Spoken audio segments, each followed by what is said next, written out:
Ой, впечатление такое, что мы в восторге. Это одна очень-очень гуманитарная акция, и все граждане нашего муниципалитета очень рады, что вы пришли, очень довольны результатами рада мобильной клиники. Такое ощущение, что Россия рядом с тобой тут.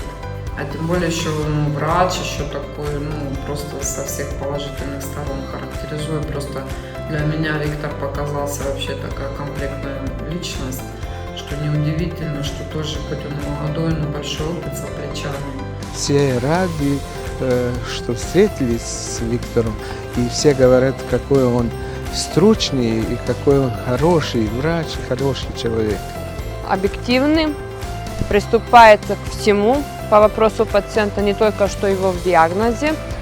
Больше всего, что мне понравилось, это как он объясняет пациентам их состояние, чтобы обычный человек мог это все понять. Я думаю, что это очень была хорошая идея, и очень много людей позвалось, чтобы их русский врач осмотрел.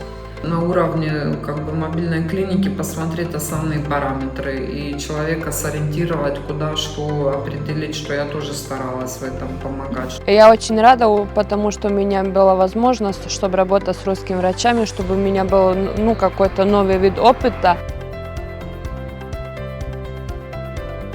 Российская медицина за меня самая лучшая медицина в мире. Если коротко сказать, то даже есть такой журнал «Русский доктор». Я не думаю, что еще в какой-нибудь западной стране такое существует.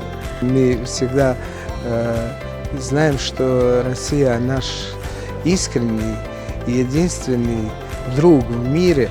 И здесь есть одна пословица, которая говорит, что Сербия – это наша старшая сестра, а Россия – это наша мать.